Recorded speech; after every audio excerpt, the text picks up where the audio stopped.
આજે રાજકોટ ખાતે નવલનગરમાં એવી જ રીતે સાહેબ આયા તુલસી જ્યારે ભોજન આરોગ્ય છે તારીખ 4 થી 12 આંખમાંથી આહુ પડે ને માની મમતા જુએ છે રામ ભક્તો અહીં બિરાજે અને રામમય બની રહ્યા છે અને તુલસીના મુખની અંદર સાહેબ હે બજરંગ ધ્યાન શબ્દ નીકળી ગયા આજે રાજકોટમાં અને એની ભાષામાં તુલસી બોલ્યા છે રામ કથાનું આયોજન કરાયું છે જેમાં जहाँ प्रभु की कृपा तेरे पर कायम रहेगी मां राम भक्तों એ વધારી હે માય અને આ રામ કથાનું એ બાલો જોગી બધા आपको वचन તારીખ 4 થી 12 સુધી बोलता है મોડિયા પરિવાર દ્વારા तो साक्षात अन्नपूर्णा का रूप बन जाएगी मां મોડિયા તેમજ क्योंकि हम तो अन्नपूर्णा का रूप गयो પણ હે તુલસી અને અમારા સમાધિસ્થ બધા સંતો મને અને ત્યારે તુલસી કહે છે કવિ રામકથાનું આયોજન કરવામાં આવ્યું બની ગયા ફકીર એ મેને ઢોંડા अपना शरीर माई में तो बनी गया रे फकीर बन गया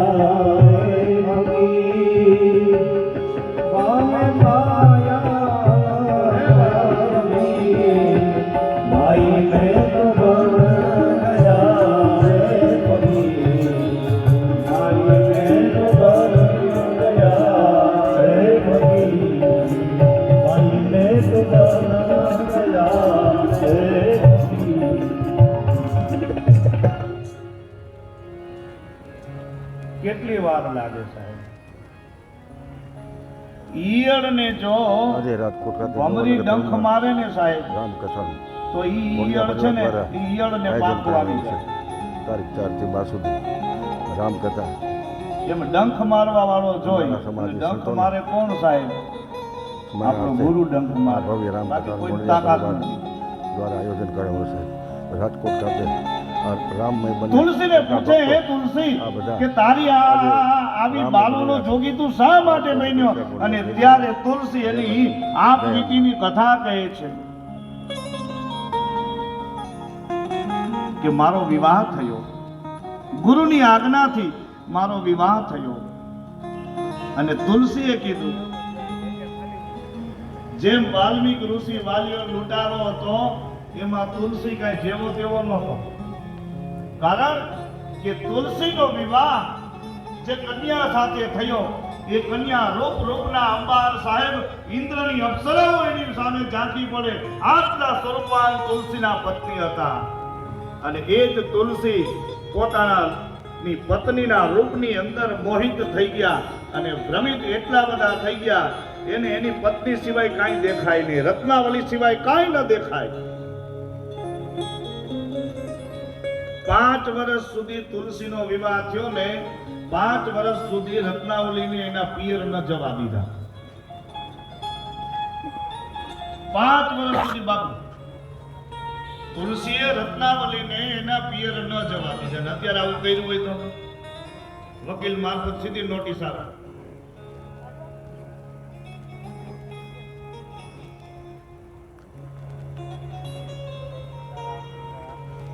બધા યુવાનોને કહું છું તમારા બાપ આજથી 30 વર્ષ પહેલાનો આપણો સમય એવો હતો કે આપણા પિયરની અંદર આપણા માવતર આવે ને પેલા એની દીકરીને મળી નો હક એના વેવાઈને મળે ને એને વેવાઈને એમ કે તમારી દીકરી હારે વાત કરી હોય તો કરો ત્યારે આપણી દીકરી મળી શકાતું. આ સમય હતો. અત્યારે બધું ભસ્મ ભૂત થઈ ગયું. દીકરીને ઘરે બપોરે શેનું શાક વગાડ્યું છે એની માન ખબર હોય. ખોટું છે કે સાચું?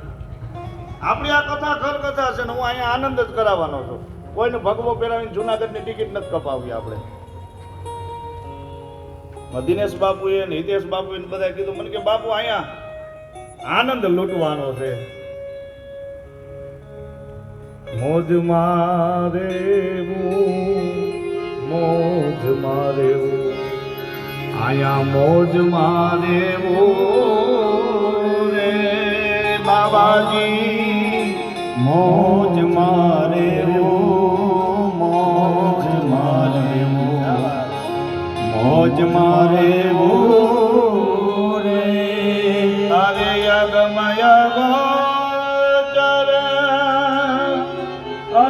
ધણીની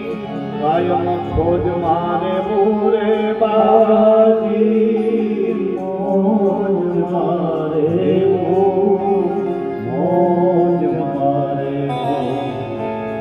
મોજ મારે મારો બાપ આનંદ કરજો ને લહેર કરજો 84 લાખ યોની ફરી ફરીને એકવાર માણસને મનુષ્યનો અવતાર મળે. આટલા જીવો બનાવ્યા છે, બુદ્ધિશાળીમાં બુદ્ધિ પ્રાણી બનાવ્યું હોય ને ભગવાને તો 2 પગવાળો મનુષ્ય. આજે રાજકોટ ખાતે જો સમય આવે ને જો આનંદ ન લૂંટી લઈને સાહેબ તો આપણો ફેરો અફળ જાય. રામકથાનું ભવ્ય જેવો જેવો સમય હોય ને એવો આનંદ લૂંટી લેવો. બધા રામમય બની ભક્તજનો આજે તુલસી એની આપવીતી કરે છે રાજકોટના અને એમાં એક દિવસ મેઇન રોડ પર તુલસીના સાસરિયાની અંદર કોઈનું મૃત્યુ થાય એટલે ફરજિયાત જવું પડે એટલે રત્નાવલી તુલસીને કીધા વગર ત્યાંથી નીકળી જાય. જય શ્રી આ બાજુ તુલસી પરત ફરે. પરમ જ્ઞાની છે, પરમ ગુરુના ઉપાસક તુલસી છે. એને નરહરિયા નંદજી મહારાજે જ્યારે રામાયણના પદો સંભળાવ્યા એટલે એને ગોસાઈ શબ્દ આપ્યો છે. એટલે આપણે એને ગોસ્વામી તુલસીદાસજી અને ઈ તુલસી રત્નાવલીનો વિયોગ લાગ્યો અને આ બાજુ કહેવાય કે શ્રાવણ મહિનો અને 12 મેઘ ખાંગા થયા અને ખડખડાટ વરસાદ અને નદીઓ ગાંડી તૂર બની અને જે રત્નાવલીનું પિયર છે એ પિયરે જઈને ડોકા બારીએ તુલસીએ ડોકું કાઢ્યું.